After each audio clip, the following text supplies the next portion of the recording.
Good evening प्यारे बच्चों, आप सभी का हार्दिक स्वागत करते हैं तिवारी एग्रीकल्चर एकेडमी के ऑनलाइन प्लेटफॉर्म पर। प्यारे बच्चों, बहुत से बच्चों की मांग थी कि सर ये बता दीजिए कि जो है हमारी जो पेड कोर्स की क्लासेज हैं वह किस प्रकार चल रही हैं, यानी जो हमारा ऐप है उस ऐप में किस प्रकार जो है पेड कोर्स के बच्चों को पढ़ाया जा रहा है। आज उन्हीं के लिए जो है ये क्लास मैं लेकर के आया हूं। 11th यानी जो 11वीं के बोर्ड एग्जाम के बच्चे हैं उनके लिए आज जो है मैं एग्रीकल्चर इंजीनियरिंग यानी कृषि अभियंत्रण की जो क्लास है आज उसके बारे में हम लोग यहां पर क्या करेंगे प्यारे बच्चों, डिस्कशन करेंगे। तो जो भी बच्चे यहां पर लाइव हैं वो जल्दी से क्या करें, वीडियो को शेयर कर दें, ठीक है। क्योंकि आज हम यहां पर देखेंगे कि जो आपका कृषि अभियंत्रण है यानी एग्रीकल्चर इंजीनियरिंग है, कक्षा 11th यानी 11वीं बोर्ड के जो भी बच्चे हैं उनको जो सब्जेक्ट पढ़ाया जाता है एग्रीकल्चर इंजीनियरिंग, कृषि अभियंत्रण। तो आज हम बात करेंगे इसमें कि कृषि अभियंत्रण हम पढ़ते क्यों हैं और कृषि अभियंत्रण जब हमें पढ़ाया जाता है तो उसका हमारे लाइफ में क्या उपयोग है। और आज हम स्टार्ट करेंगे कृषि अभियंत्रण का जो पहला चैप्टर है, ठीक है। कृषि अभियंत्रण का जो पहला चैप्टर है कि जब भी हम क्या करते हैं कि कोई भी कृषि इंस्ट्रूमेंट क्या करते हैं, बनाते हैं, तो उसमें जो पदार्थ यूज किया जाता है, कौन कौन से मटेरियल आपके क्या किए जाते हैं, यूज किए जाते हैं, उसके बारे में हम लोग यहां पर क्या करेंगे, अध्ययन करेंगे प्यारे बच्चों। तो जो भी यहां पर लाइव हैं सबसे पहले आपको क्या करना है, शेयर कर दीजिए। और जो भी हमें 11th के बच्चे यहां पर देख रहे हैं, जो बच्चे 11th के हैं वो जल्दी से आपके फ्रेंड्स होंगे, आपके मित्र वगैरह या आपके जो दोस्त हैं या आपके कॉलेज का कोई ग्रुप हो उसमें शेयर कर दीजिए, जिससे सभी बच्चों को यह पता चल सके कि तिवारी एग्रीकल्चर एकेडमी आप सभी के 11th और 12th के जो बच्चे हैं उनके लिए कोर्स लॉन्च किया जा चुका है ऑलरेडी, और कोर्स जो है वो ऑलरेडी चल रहा है। दूसरी चीज, जब आप ऐप में पढ़ेंगे तो ऐप में सबसे अच्छी बात यह है कि आप किसी भी वीडियो को नंबर आप मतलब कितनी भी बार क्या कर सकते हैं, देख सकते हैं, और कोई टाइम नहीं है, कभी भी देख सकते हैं आप लोग, ठीक है। कोई भी जितनी भी हमारी रिकॉर्डेड वीडियो या लाइव क्लास जो भी आप मिलेगी, अगर आप मिस कर जाते हैं तो उसको आप कभी भी किसी भी टाइम पर क्या कर सकते हैं प्यारे बच्चों, आप देख सकते हैं और कितनी बार चाहे उतनी बार देख सकते हैं। सबसे अच्छी बात यह है कि प्यारे बच्चों आप उस लेक्चर को क्या कर सकते हैं, डाउनलोड कर सकते हैं, और डाउनलोड करने के बाद आप उसको ऑफलाइन भी क्या कर सकते हैं प्यारे बच्चों, देख सकते हैं, ठीक है। यानी अगर आपका नेट कनेक्टिविटी नहीं है तो भी आप उस वीडियो को ऐप के माध्यम से क्या कर सकते हैं, देख सकते हैं, अगर आपने उस वीडियो को पहले क्या कर लिया है, उस लेक्चर को पहले क्या कर लिया है, रिकॉर्ड कर लिया है। दूसरी सबसे अच्छी बात यह है कि जो भी चीजें आपको पढ़ाई जाएगी उसका पीडीएफ भी आपको क्या किया जाएगा, उसी ऐप में क्या किया जाएगा प्यारे बच्चों, प्रोवाइड किया जाएगा, ठीक है। तो ये बेसिक इंफॉर्मेशन थी हम प्यारे बच्चों जो हमें बताना था कि किस प्रकार जो हमारा पेड कोर्स है वह ऐप में किस प्रकार चल रहा है। यानी आप ये समझिए कि हम यहां पर आपके लिए एग्रीकल्चर के क्षेत्र में एक क्रांति ला दिए हैं प्यारे बच्चों। आप अगर यहां से जब भी अब हमारा अगर कोई भी बच्चा 11 12 अगर पढ़ता है और फिर उसके बाद क्रैश कोर्स पढ़ेगा तो उसे अपना एक ईयर, पहले क्या होता था कि बच्चे एक ईयर की पूरी कोचिंग करते थे, 11 पास कर लेते थे, 12 पास करने के बाद एक ईयर उनका बर्बाद हो जाता था। तो प्यारे बच्चों तिवारी एग्रीकल्चर एकेडमी ने ऐसा किया कि अब आपको अपना एक ईयर का जो टाइम है वह बचाना है।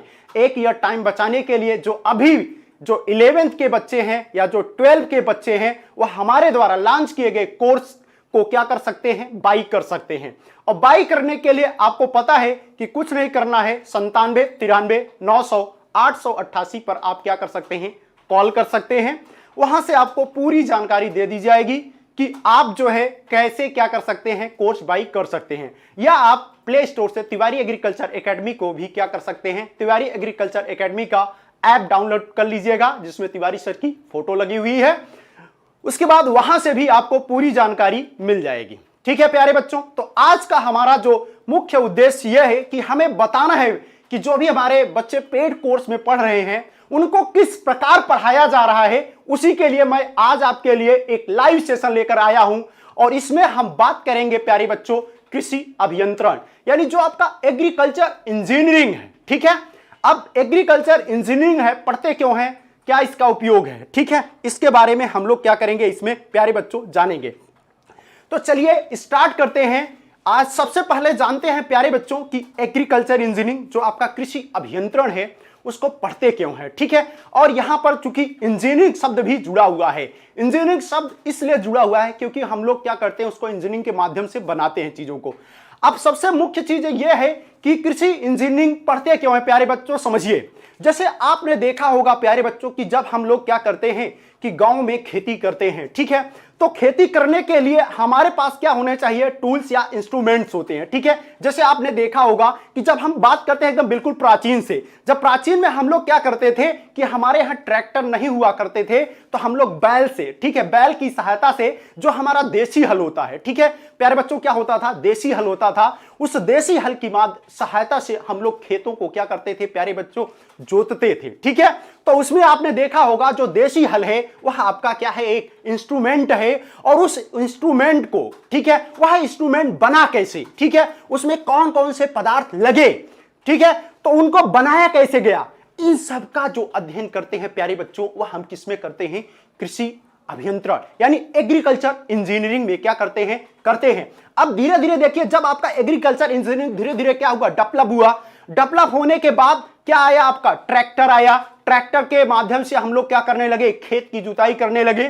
ठीक है, और आपने देखा होगा फावड़ा जो है जिससे हम लोग क्या करते हैं, हाथ से क्या करते हैं, गुड़ाई करते हैं। ठीक है, और आपने बहुत से और भी अगर हम बात करें यंत्रों की तो आपने देखा होगा कि जब गेहूं हमारा क्या हो जाता है, जो है पक जाता है, तो हम लोग क्या करते हैं, गेहूं की मड़ाई करते हैं, तो मड़ाई के लिए हम लोग किसका यूज करते हैं, थ्रेशर का यूज करते हैं, तो वो भी क्या है आपका एक एग्रीकल्चर इंस्ट्रूमेंट है। ठीक है, जो भी चीजें हम लोग एग्रीकल्चर के क्षेत्र में क्या करते हैं, जो भी इंस्ट्रूमेंट यूज करते हैं, उन सभी का अध्ययन प्यारे बच्चों हम लोग कहां करते हैं, एग्रीकल्चर इंजीनियरिंग यानी कृषि अभियंत्रण में करते हैं।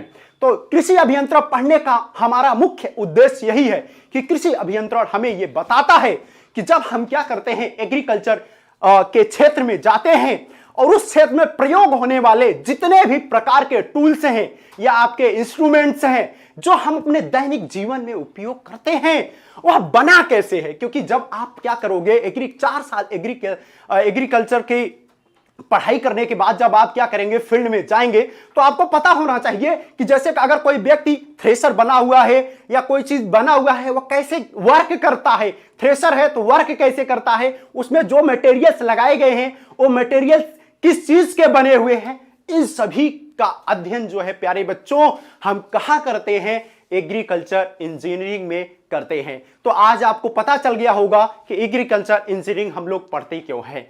अब बात करते हैं कि एग्रीकल्चर इंजीनियरिंग का अगर हम बात करें सबसे पहले कि जो हमारा प्रथम चैप्टर है, ठीक है, यानी जो हमारा फर्स्ट चैप्टर है एग्रीकल्चर इंजीनियरिंग की, जब आप 11th बोर्ड की अगर आप बुक उठाएंगे या जो 11th बोर्ड का जो 70% सिलेबस दिया गया है उस 70% सिलेबस के अनुसार सबसे बड़ी बात यह है कि प्यारे बच्चों यहां पर बहुत से ऐसे बच्चे होंगे जिन्हें यह भी नहीं पता होगा कि जो 70% सिलेबस है वो क्या है। तो आप समझिए कि यहां पर आपको एक एक चीजों को क्लियर कराया जाएगा। ठीक है, बिल्कुल क्लियर कट, मतलब एकदम बेहतरीन तरीके से आपको क्या किया जाएगा, पढ़ाया जाएगा।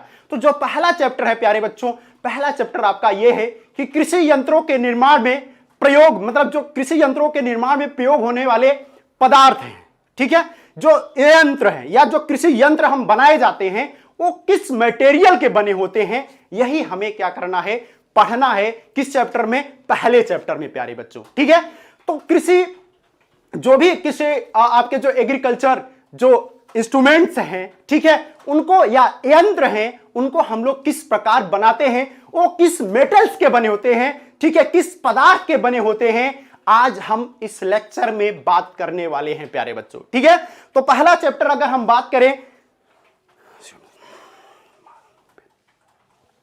अगर हम पहला चैप्टर की बात करें तो पहला चैप्टर आपका क्या है, कृषि यंत्र में जो कृषि यंत्र यानी जो आपके एग्रीकल्चरल इंस्ट्रूमेंट हैं। अब आप देख लीजिए आपके सामने चैप्टर मैं देख सकता हूं, आपका यहां पर चैप्टर आपको देखिए यहां पर दिख रहा है, कृषि यंत्रों के चैप्टर देखिए प्यारे बच्चों आपका है कृषि यंत्रों के निर्माण में प्रयोग होने वाले पदार्थ, यानी जब भी हम क्या करते हैं, कोई एग्रीकल्चरल इंस्ट्रूमेंट्स क्या करते हैं, बनाते हैं, तो जब उनको हम क्या करते हैं, बनाते हैं, तो उसमें कौन कौन से मटेरियल्स जो है ये क्या किए जाते हैं, यूज किए जाते हैं, उसके बारे में हम लोग क्या करेंगे यहां पर प्यारे बच्चों, अध्ययन करेंगे। ठीक है, तो अब जो भी बच्चे यहां पर हमें देख रहे हैं, एक बार मैं उनसे चाहूंगा कि अगर आप 11th बोर्ड के हैं या पहले से हमारे चैनल पर पढ़ रहे हैं, तो आप अपने जूनियर स्टूडेंट्स को जरूर बताएं और उस वीडियो को शेयर करें, ज्यादा से ज्यादा बच्चों को शेयर करें, जिससे सब बच्चों को पता चल सके कि आखिर तिवारी एग्रीकल्चर एकेडमी में ऐसा क्या है जो पढ़ाया जा रहा है आपको ऐप के माध्यम से। ठीक है, तो चलिए आज ये ऐप की एक क्लास बहुत से बच्चों की मांग पर क्या किया जा रहा है, ये दिया जा रहा है, जिससे सभी बच्चों को पता चल सके कि जो है आखिर किस प्रकार जो है पढ़ाया जा रहा है। तो चलिए प्यारे बच्चों, हम लोग चैप्टर को क्या करते हैं, स्टार्ट करते हैं। हमारा जो चैप्टर है इसको हम लोग क्या करते हैं, स्टार्ट करते हैं।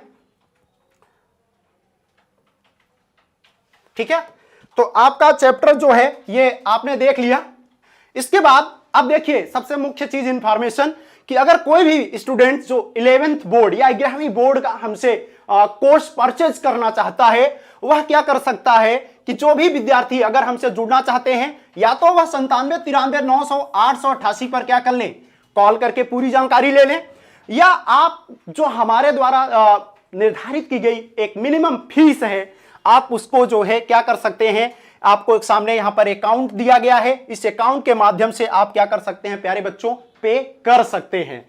तो आप जो भी बच्चे इससे जुड़ना चाहें, आप स्क्रीनशॉट ले लीजिएगा।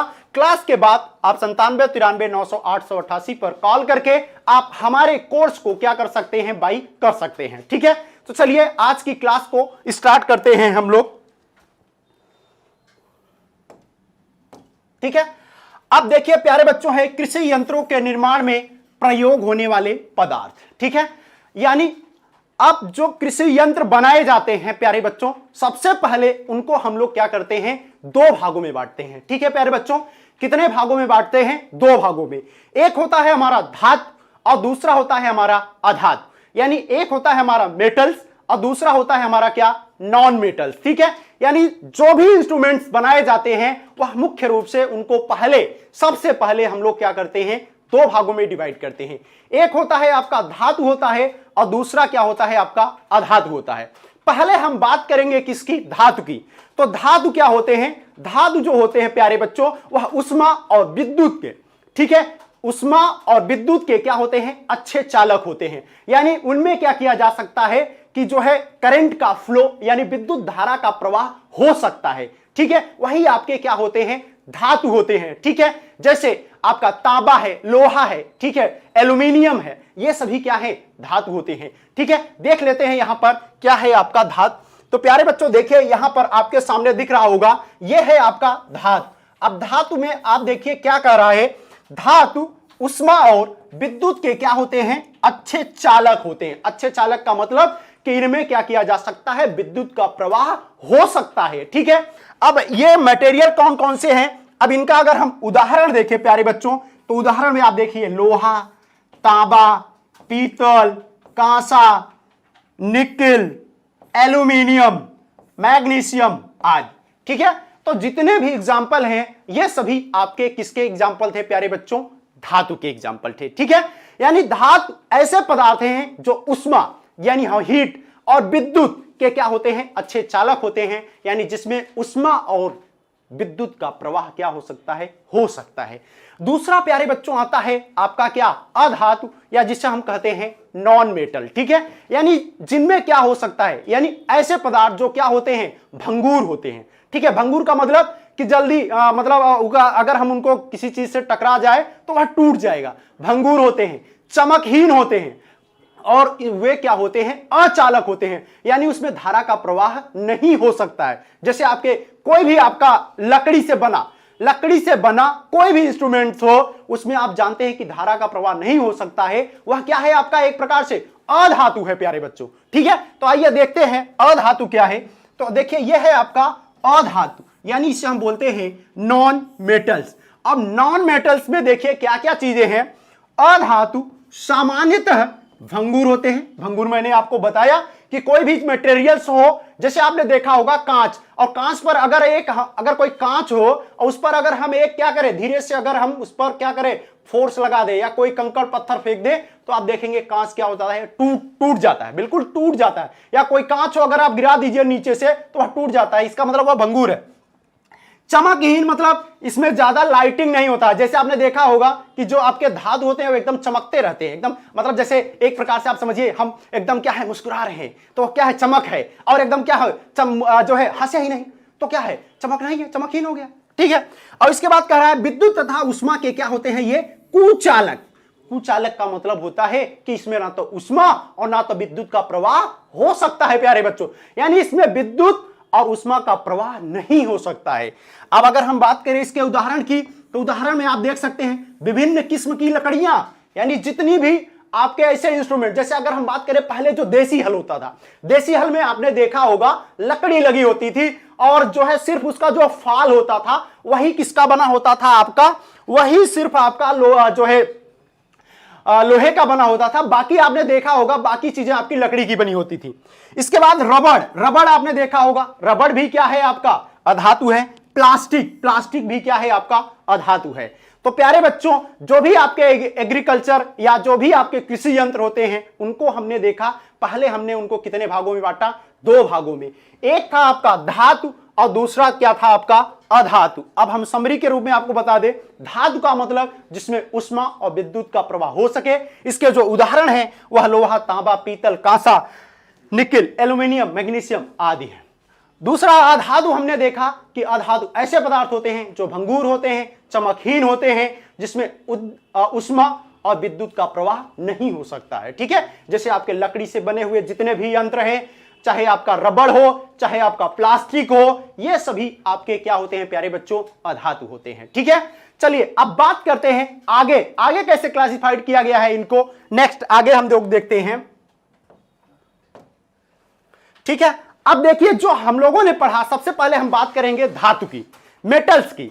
तो देखिए जो हम लोगों ने पढ़ा धातु, अब इन धातु को भी हम लोग क्या करते हैं, 2 भागों में विभाजित करते हैं।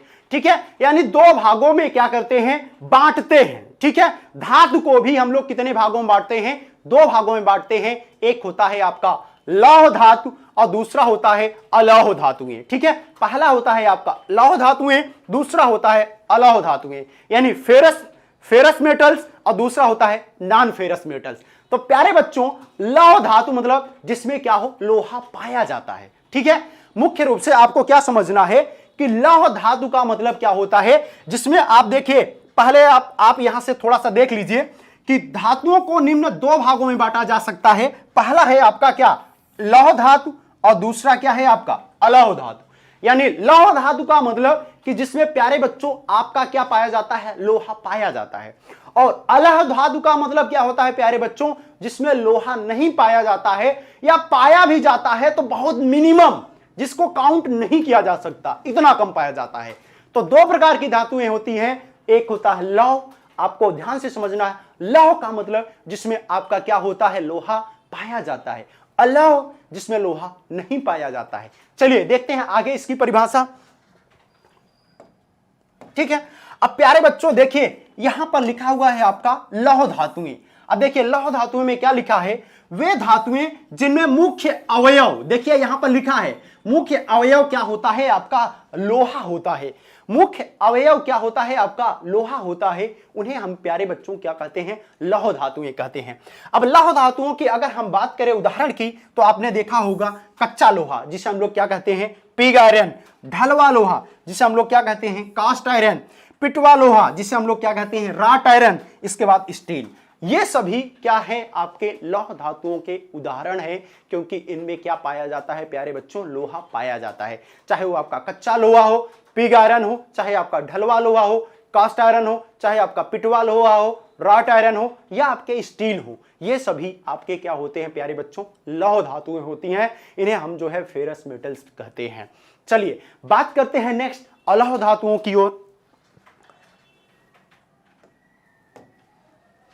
अब देखिए प्यारे बच्चों, अब आपके सामने यहां पर देखिए जो मैंने अभी आपको बताया था अलौह धातुएं क्या होती हैं। देखिए इसमें लिखा हुआ है, ये धातुएं जिनमें लोहा अनुपस्थित। अनुपस्थित का मतलब कि लोहा उपस्थित नहीं है। अनुपस्थित मतलब लोहा अनुपस्थित नहीं है। अथवा देखिए यहां पर लिखा है कम मात्रा में उपस्थित होता है, अलौह धातुएं कहलाती है। मैंने आपको बताया कि ऐसी धातुएं जिनमें लोहा नहीं पाया जाता है या पाया भी जाता है तो वो इतना कम होता है कि हम उसकी काउंटिंग नहीं करते हैं प्यारे बच्चों। तो ऐसी धातुओं को हम लोग जो है प्यारे बच्चों अलौह धातु कहते हैं।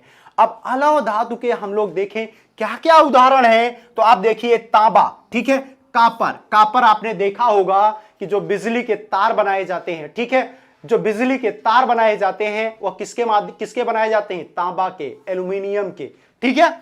दूसरा देखिए आपका जस्ता, पीतल, एल्यूमिनियम, ये सभी क्या हैं, आपकी अलौह धातुएं हैं, यानी इनमें लोहा नहीं पाया जाता है प्यारे बच्चों, ठीक है, इसलिए इन्हें हम क्या कहते हैं, अलौह धातुएं कहते हैं।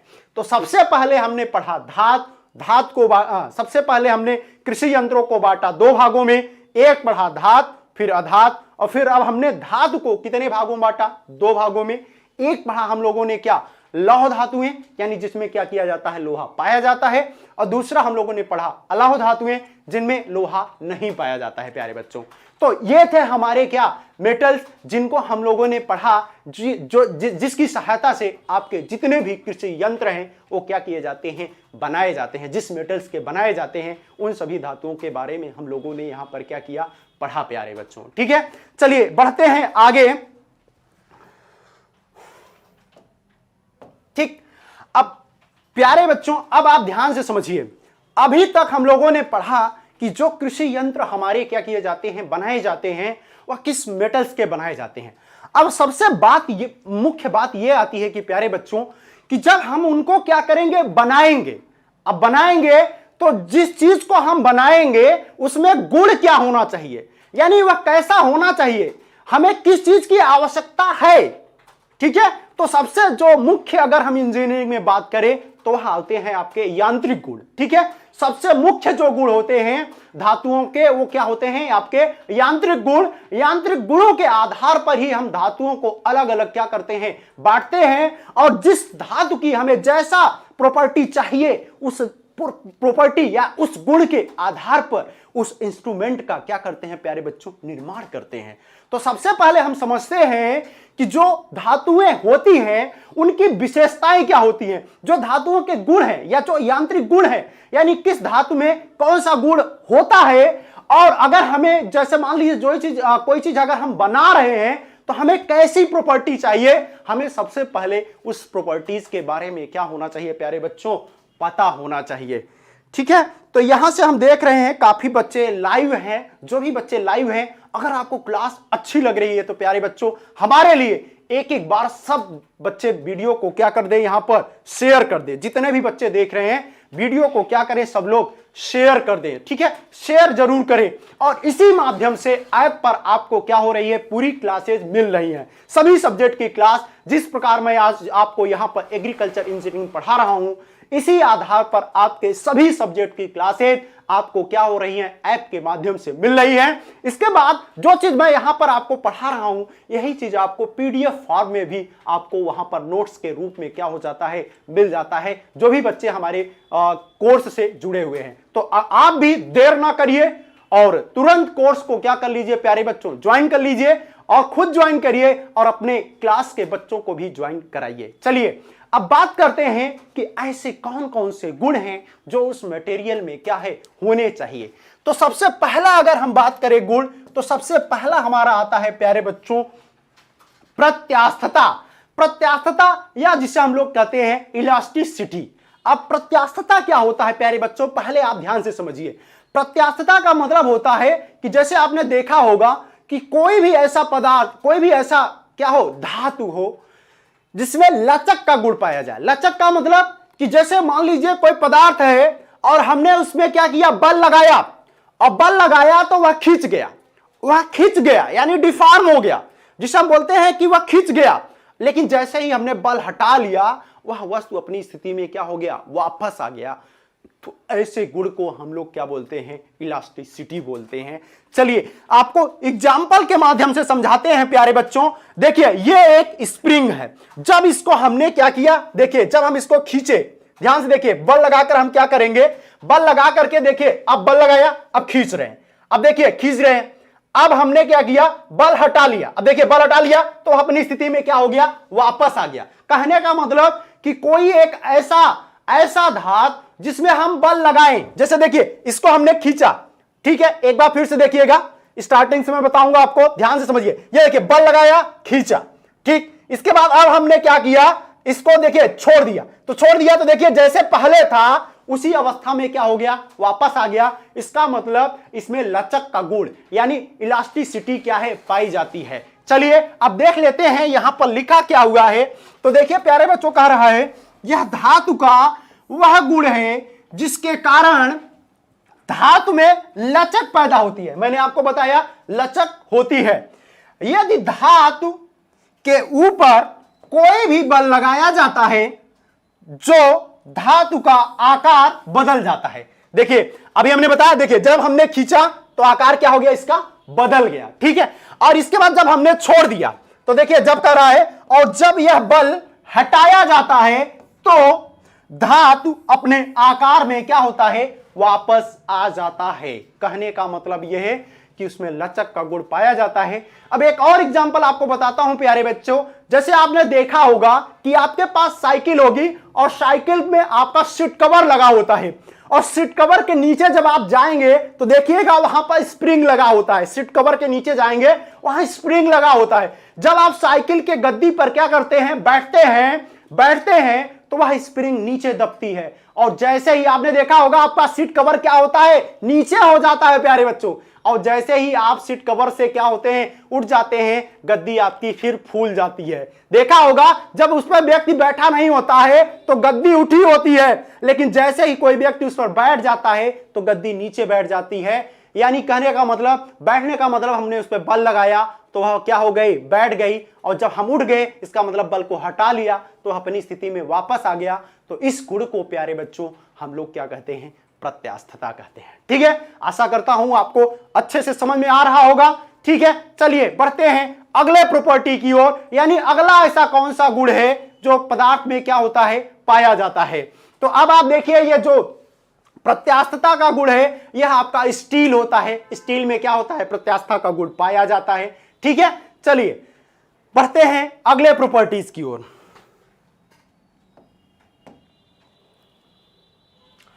अब देखिए प्यारे बच्चों, अगला है आपका सुघट्यता या प्लास्टिसिटी। अब थोड़ा सा अंतर है, ध्यान से समझिए। जैसे प्लास्टिसिटी क्या होता है कि जैसे हमने कोई पदार्थ था, ठीक है, उसमें बल लगाया, अब बल लगाने के बाद वह परिवर्तन हो गया, लेकिन हमने बल हटाया तो वस्तु पुनः वापस अपनी स्थिति में नहीं आया। यानी जब हमने बल लगाकर उसे ऐसे खींच दिया तो वह उसी स्थिति में विरामावस्था में आ गया, यानी वह उसी स्थिति में रुक गया प्यारे बच्चों, यानी वह फिर वापस नहीं आया। अगर वापस आ जाता तो पहले वाली प्रॉपर्टीज हो जाती जो हमने लोगों ने पढ़ा प्रत्यास्थता, लेकिन अब वापस नहीं आ रहा है, उसी स्थिति में स्थिर हो जा रहा है, तो उस गुण को हम लोग सुघट्यता या प्लास्टिसिटी कहते हैं। अब ध्यान से समझिए, इस फिगर के माध्यम से आप समझिए, ये आपकी क्या थी, एक स्प्रिंग है। ठीक है प्यारे बच्चों, ये क्या थी, आपकी एक स्प्रिंग है। अब इसको हम लोगों ने क्या किया, दोनों तरफ से बल लगा करके खींचा। तो देखिए बल लगा करके खींचा तो स्प्रिंग इधर भी स्थापित हो गई और फिर इधर भी स्थापित हो गई। इसके बाद हमने क्या किया कि जो बल लगाया था उसको अब हटा लिया। अब बल हटाने पर वस्तु क्या है, पहले अवस्था में वापस नहीं आ रही है, इसी अवस्था में क्या है, बनी हुई है। यानी एक बार अगर उसके आकार में परिवर्तन हो गया तो हो गया, वह पुनः अपनी स्थिति में वापस नहीं आएगा। तो ऐसे गुण को प्यारे बच्चों हम लोग क्या कहते हैं, सुघट्यता कहते हैं या प्लास्टिसिटी कहते हैं, जिसमें एक बार, जिसको आप एक बार खींच दो और वह पुनः अपनी स्थिति में वापस ना आए, तो ऐसे गुण को प्यारे बच्चों हम लोग क्या कहते हैं, प्लास्टिसिटी कहते हैं। चलिए देख लेते हैं क्या लिखा हुआ है यहां पर, क्या कह रहा है परिभाषा में। तो देखिए परिभाषा में यही कह रहा है कि इस गुण के कारण धातु के ऊपर बल लगाने से, देखिए लिखा है बल लगाने से धातु के आकार में परिवर्तन हो जाता है। तो कहने का मतलब जैसे ये वस्तु था, जब हमने इसमें बल लगाया दोनों तरफ से तो देखिए इस प्रकार का परिवर्तन हो गया, और बल के हटाने से धातु अपने पूर्व आकार में नहीं आती है। तो कहने का मतलब ये जैसे हमने इसमें परिवर्तन कर दिया तो वह इसी प्रकार क्या हो गया, आपका स्थिर हो गया। तो इस प्रकार के मटेरियल्स का जो गुण पाया जाता है जिनमें, उसे हम लोग सुघट्यता या प्लास्टिसिटी कहते हैं प्यारे बच्चों। ठीक है, तो यह था आपका दूसरा गुण। चलिए बात करते हैं मटेरियल या पदार्थ के तीसरे गुण की। अगले नेक्स्ट कौन सा गुण है आपका? अब नेक्स्ट है प्यारे बच्चों आपका क्या, तन्यता। अब तन्यता क्या होती है, जिसे हम लोग क्या कहते हैं, डक्टिलिटी या तन्यता। तन्यता का मतलब यह होता है कि जैसे कोई मटेरियल हो और अगर हम उसको क्या करें, खींचते चले जाए और वह पतले तार के रूप में बनता चला जाए। यानी कोई मटेरियल है और अगर हम उसे खींचते चले जाएं और वह किसके रूप में हो जाए, पतले तार के रूप में बन जाए, तो ऐसे मटेरियल को हम कहते हैं कि उसमें किसका गुण पाया जाता है प्यारे बच्चों, तन्यता का गुण पाया जाता है। अब एग्जांपल के माध्यम से समझिए कि जैसे देखिए ये एक मटेरियल है, ये इतना मोटा है, जब इसको खींचते गए तो ये देखिए और पतला हो गया। ठीक है, जब और खींचे तो देखिए ये जा करके किस रूप में बन गया, तार के रूप में बन गया। यानी किस फॉर्म में बन गया प्यारे बच्चों, वायर के रूप में बन गया। तो कहने का मतलब ऐसा पदार्थ जिसको हम खींचते जाएं और वह पतले तार के रूप में क्या कर सके, बनाया जा सके, यानी उसमें ये गुण जिसमें पाया जाए उसे प्यारे बच्चों हम तन्यता कहते हैं। जैसे आपने देखा होगा जो तार बनाए जाते हैं, चाहे वो आपका एल्यूमिनियम हो, चाहे वो आपका तांबा हो, चाहे आपका चांदी हो, उन सब में अगर हम उसको खींचे तो आपको पता है हम लोग उससे क्या बना सकते हैं, वायर बना सकते हैं। इसका मतलब उसमें तन्यता का गुण क्या होता है प्यारे बच्चों, पाया जाता है। ठीक है, तो एक बार फिर से एग्जांपल को समझिए। ठीक है, देखिए ये एक आपका मोटा वायर है, जब इसको हमने खींचा तो ये पतला हो गया और पतला हो गया, और फिर देखिए ये वायर के फॉर्म में क्या हो गया, यहां पर लपेटा जा सका। कहने का मतलब इसे हम खींचते जा रहे हैं लेकिन वह टूट नहीं रहा है। इसका मतलब उसमें तन्यता का गुण क्या होता है प्यारे बच्चों, पाया जाता है। ठीक है, चलिए बढ़ते हैं अगले गुण की ओर। यानी अगला कौन सा गुण पाया जाता है, तो नेक्स्ट देखिए प्यारे बच्चों, नेक्स्ट है आपका आघात वर्धनीयता, जिसे हम लोग क्या कहते हैं, मैलाबिलिटी कहते हैं।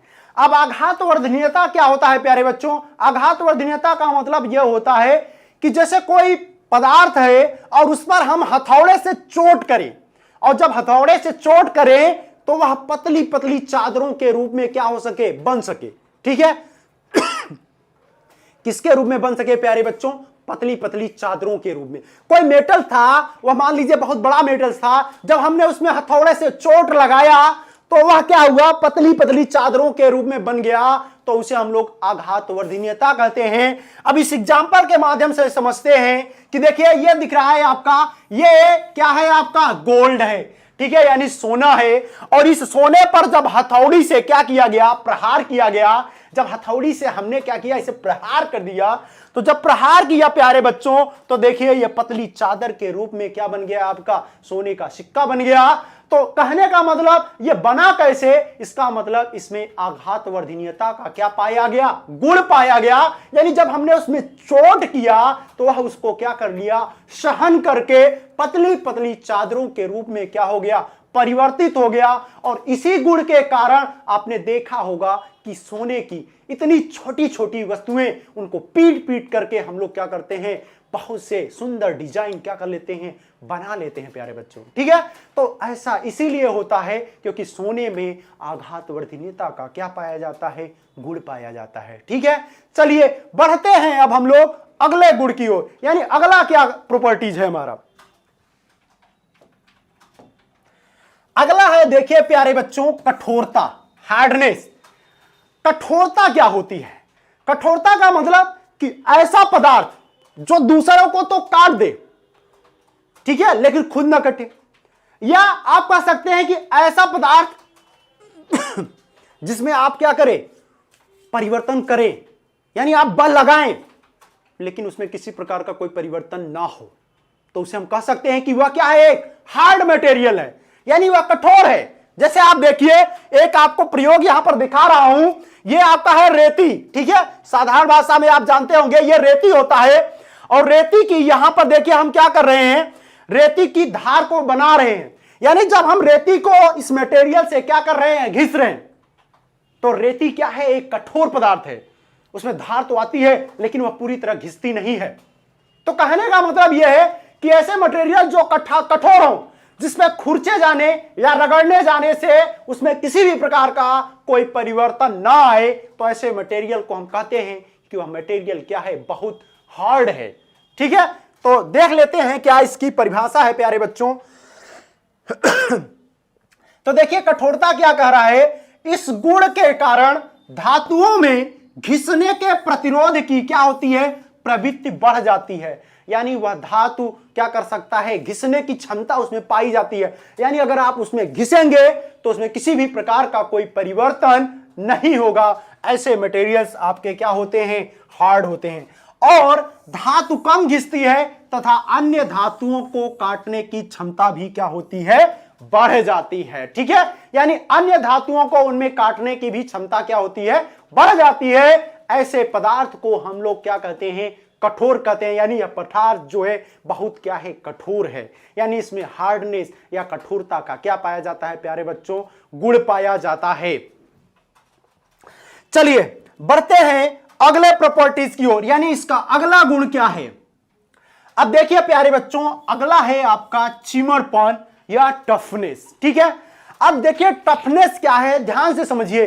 टफनेस का मतलब होता है कि जैसे किसी चीज पर आप चोट लगाओ, ठीक, वह टूटे नहीं बल्कि उन झटकों को, ठीक है, जो झटका आपने दिया उस मटेरियल पर, वह उसको क्या करे, एब्जॉर्ब कर ले। ठीक है, उसको क्या करे, एब्जॉर्ब कर ले। तो वह कहने का मतलब उसमें किसका गुण पाया जा रहा है प्यारे बच्चों, टफनेस का गुण पाया जाता है। ठीक है, किसका गुण पाया जाता है, टफनेस का। यानी जब आपने उसमें चोट किया लेकिन वह मटेरियल टूटा नहीं, बल्कि आपके द्वारा किए गए चोट की जो फोर्स था या जो बल आपने उसमें लगाया, वह उसको क्या कर लिया, अवशोषित कर लिया। यानी वो उन झटकों को क्या कर लिया, वह अवशोषित कर लिया। जैसे देखिए यहां पर आपको दिखा रहे हैं टफनेस का एक एग्जांपल।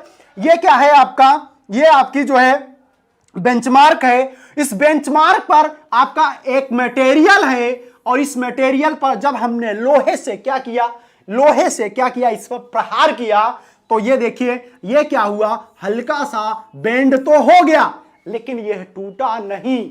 इसका मतलब कि जो चोट हमने इस पर लगाया था वह उस चोट को क्या कर लिया प्यारे बच्चों, अवशोषित कर लिया। जब अवशोषित कर लिया तो कहने का मतलब हम कह सकते हैं कि उस पदार्थ में टफनेस का गुण क्या होता है, पाया जाता है। ठीक है, चलिए देखते हैं क्या कह रहा है हमारा परिभाषा।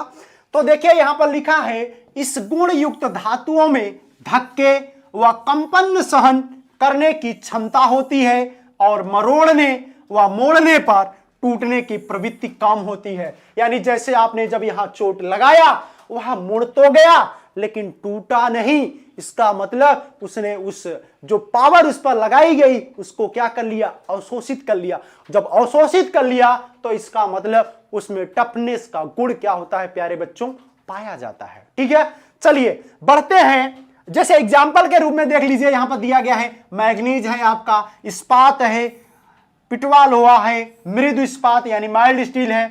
ये सभी पदार्थ क्या होते हैं, आपके टफनेस का गुण इन पदार्थों में क्या होता है प्यारे बच्चों, पाया जाता है। ठीक है, चलिए बढ़ते हैं नेक्स्ट गुण, यानी अगली प्रॉपर्टीज क्या है।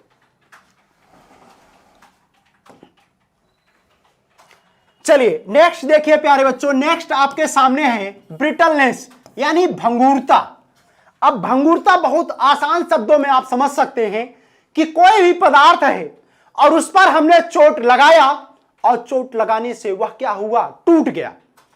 चोट लगाया और वह टुकड़ों टुकड़ों में क्या हो गया प्यारे बच्चों, विभाजित हो गया। तो इसका मतलब वह पदार्थ क्या है, भंगुर है।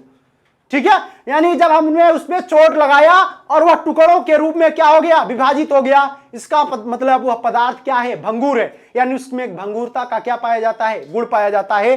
जैसे एग्जाम्पल के रूप में समझिए प्यारे बच्चों, ये था आपका कांच, ये था कांच और इस कांच को हमने इस पर थोड़ा सा फोर्स लगाया तो आप देखिए कांच के क्या हो गए, टुकड़े टुकड़े हो गए। इसका मतलब कि कांच जो है वह क्या है, एक भंगुर पदार्थ है। ठीक है, यानी जब हमने कांच पर फोर्स लगाया या बल लगाया, या कांच को अगर आप नीचे ऊपर से गिरा दीजिए तो जमीन के चोट के कारण भी उसके क्या होते हैं, टुकड़े टुकड़े हो जाते हैं। इसका मतलब कांच जो है एक भंगुर पदार्थ है, यानी अगर उसमें आप थोड़ा सा भी फोर्स लगाएंगे तो वह क्या होता है, टूट जाता है। तो जो भी ऐसे मटेरियल होते हैं जिन पर चोट लगाने के बाद वह टुकड़ों टुकड़ों के रूप में विभाजित हो जाता है, तो हम कह सकते हैं कि उसमें किसका गुण पाया जाता है प्यारे बच्चों, भंगुरता का गुण पाया जाता है। ठीक है, किसका गुण पाया जाता है प्यारे बच्चों, भंगुरता का गुण पाया जाता है। तो देख लेते हैं क्या कह रहा है परिभाषा। भंगुरता गुण रखने वाली धातुओं में टूटने और चूर चूर हो जाने की प्रवृत्ति होती है। मैंने आपको बताया कि यह टुकड़ों टुकड़ों में और चूर चूर क्या होता है, एकदम बिखर जाता है। तो ऐसा गुण जिसमें पाया जाता है उसको हम कहते हैं कि वह मटेरियल भंगुर है। ठीक है, देखिए उदाहरण लिखा है, कांच वह आपका जो ढलवा लोहा होता है, यानी जो कास्ट आयरन होता है, अगर आप उस पर चोट करेंगे तो वह टुकड़ों टुकड़ों के रूप में क्या हो जाएगा प्यारे बच्चों, विभाजित हो जाएगा। तो ऐसा गुण जिसमें पाया जाता है उसे हम प्यारे बच्चों भंगुरता कहते हैं। अभी आओ तो आने तो लास्ट। चलिए अब देखिए इसके नेक्स्ट प्रॉपर्टीज के बाद।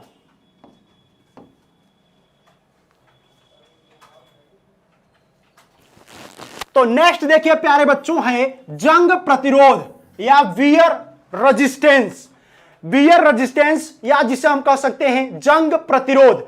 जंग प्रतिरोध का मतलब कि ऐसा मटेरियल्स, ठीक है, ऐसा मटेरियल्स या ऐसा पदार्थ जिसमें जंग नहीं लगता है, यानी उसमें अम्ल और क्षार का कोई प्रभाव नहीं होता है। जैसे आपने देखा होगा स्टील को आप पानी में रख दीजिए बहुत दिनों तक, लेकिन उसमें जंग नहीं लगता है। इसका मतलब जो है वह क्या है, जंग रेजिस्टेंस है। इसका मतलब वह जंग को क्या करता है, प्रतिरोध करता है, यानी उसमें जंग नहीं लग सकता है। लेकिन अगर आप लोहा रख दीजिए तो देखेंगे लोहा कुछ दिनों में अगर जल में रखेंगे तो उसमें जंग लग जाता है।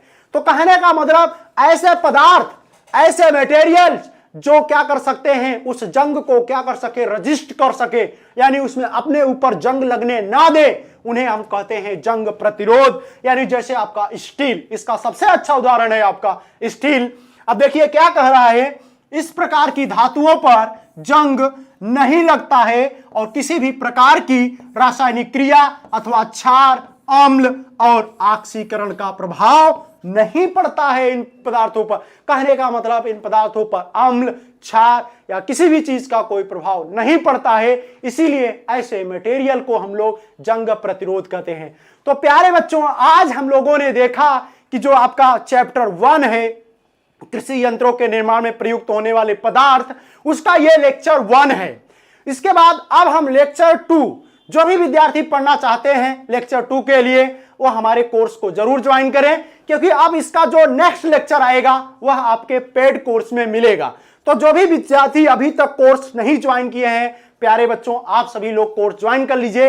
ये आपके लिए ये किया जा रहा है कि जिससे एग्रीकल्चर के क्षेत्र में एक क्रांति आए और एग्रीकल्चर का जो छात्र है वह भी गर्व से अपने क्षेत्र में क्या कर सके, महारत हासिल कर सके, और जब वह यूनिवर्सिटी पहुंचे तो उसे इतना ज्ञान हो कि कम से कम वह अच्छे से बोल सके और एकदम अच्छे से अपनी पढ़ी हुई चीजों को क्या कर सके, बता सके। तो प्यारे बच्चों, अगर आप चाहते हैं कि जब आप 11th और 12th पढ़ करके निकले और आपका सिलेक्शन तुरंत जो है बीएससी एग्रीकल्चर में हो जाए, तो टाइम ना वेस्ट हो आपका 1 साल का, तो इस कोर्स को जरूर ज्वाइन करें और अपने साथ के रहने वाले दोस्तों को या आप जिस कॉलेज में पढ़ते हैं वहां पर आपके जो भी फ्रेंड्स वगैरह हैं उन सबको जरूर बताएं। और आपका अगर कोई कॉलेज का ग्रुप है तो उसमें भी इस लेक्चर को शेयर करें, ज्यादा से ज्यादा बच्चों को जोड़ें। ठीक है, तो नेक्स्ट लेक्चर जो आएगा प्यारे बच्चों वह पैड कोर्स वालों के लिए आएगा। तो अगर आपने अभी तक जो है हमारा क्लास ज्वाइन नहीं किया है तो इस क्लास को, इस कोर्स को जो है आप जरूर बाई कर लें।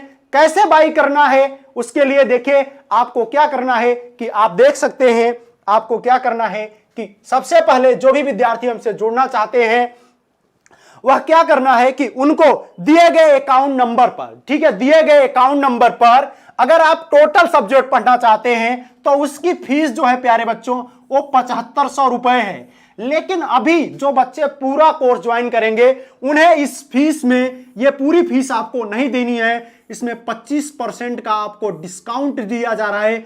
आपको मात्र ये कोर्स अभी 5625 रुपए में दिया जा रहा है। यानी आप जो है 5625 रुपए दे करके पूरा 1 ईयर तक पढ़ सकते हैं, जब तक कि आपका एग्जाम नहीं हो जाता है।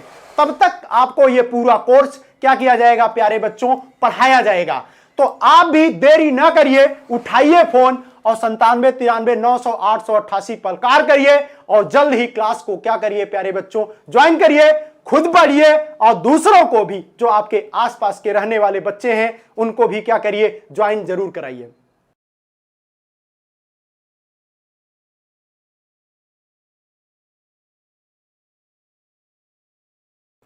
अब दूसरी चीज, कुछ और विशेषताएं हैं जो मैं आपको बता दूं। सबसे मुख्य विशेषता यह है कि जो आपको लेक्चर मिलेंगे वह रिकॉर्डेड भी होंगे, लाइव क्लास भी होंगे। सैटरडे और संडे को आपकी जो है डाउट क्लासेस भी रखी जाएंगी, यानी उसमें आप हमें डायरेक्ट क्वेश्चन पूछ सकते हैं, हम आपको उसका क्या करेंगे प्यारे बच्चों, आंसर बताएंगे। इसके बाद आपको जो चीजें पढ़ाई जाती हैं, आपने देखा होगा यहां पर जो बिल्कुल आपने देखा, जिस प्रकार आपका लिखा हुआ था बिल्कुल वही नोट्स आपको पीडीएफ के माध्यम से भी आपके ऐप में क्या किया जाएगा प्यारे बच्चों, प्रोवाइड किया जाएगा। दूसरी सबसे अच्छी बात, आप एक बार लेक्चर को डाउनलोड कर लीजिए, फिर आपके पास नेट नहीं है तो भी आप क्या कर सकते हैं, पूरा लेक्चर देख सकते हैं, अगर आपने उसको क्या कर लिया है, डाउनलोड कर लिया है प्यारे बच्चों। यह फैसिलिटी है हमारे जो ऐप के माध्यम से आपको क्या किया जा रहा है, पढ़ाया जा रहा है। दूसरी चीज आपने देखा आज पूरा का क्लब, आपने पूरी क्लास देखी कि किस प्रकार एक एक चीजों को आपको यहां पर विधिवत ढंग से एकदम अच्छे तरीके से पढ़ाया गया। इसी प्रकार सभी सब्जेक्ट, चाहे जो भी सब्जेक्ट आपको ऐप के माध्यम से प्रोवाइड किया जा रहा है उसमें इसी तरीके से पढ़ाया जा रहा है। और ये एग्रीकल्चर में एक क्रांति है प्यारे बच्चों, ऐसा कहीं नहीं हो रहा है। लेकिन अगर आपको अपने क्षेत्र में मजबूती स्थापित करनी है, आपको दिखाना है कि